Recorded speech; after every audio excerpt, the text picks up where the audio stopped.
Good morning. Welcome again to Morning Devotions. And thank you again for our time together. We're looking forward to seeing you at East Campus as we continue with the God, the Father of compassion tonight.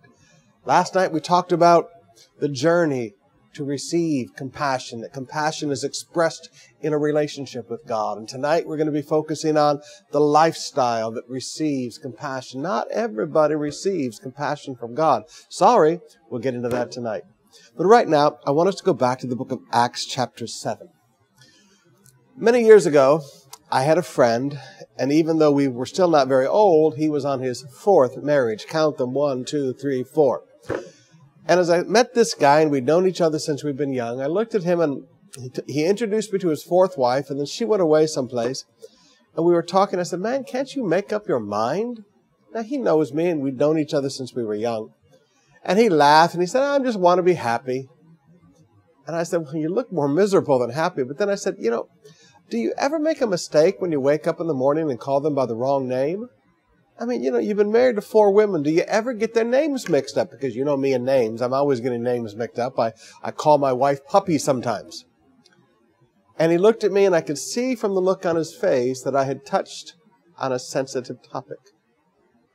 He understood. Correct emotions, correct actions, focused in the wrong direction, are not received well. Let me say that again. Correct actions, even correct emotions that are not focused in the right direction, are not received well. In other words, all roads don't lead to heaven. In other words, there is not one God by many other names. We are not all worshiping the same God. Listen to how the scriptures write this. Beginning in verse 39. But our fathers refused to obey him. Instead, they rejected him, and in their hearts turned back to Egypt. Now, that's fascinating in itself. You can continue moving toward God's will, but in your heart turn back. Wow. There's something to meditate on today. Moving toward your destiny, but in your heart, you've already turned back. You need to get your heart lined up with your destiny also. They told Aaron, make us gods who will go before us. As for this fellow who led us out of Egypt, we don't know what has happened to him. This was the time they made an idol in the form of a calf. They brought sacrifices to it and held a celebration in honor of what their hands had made. They were worshiping. Verse 42, but God turned away. But God turned away. They were worshiping, but God turned away. You see, it is not the worship that is relevant. It's who you worship. Where are those emotions and where are those actions focused?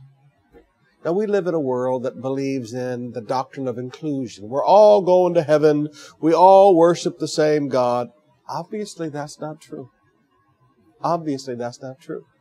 These people were worshiping full emotions, exuberant emotions and celebration. But God turned away.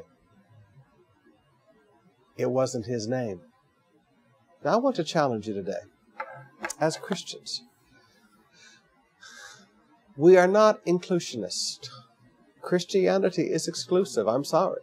The Bible is very clear. There is only one name under heaven given unto men whereby we must be saved. And that name is Jesus.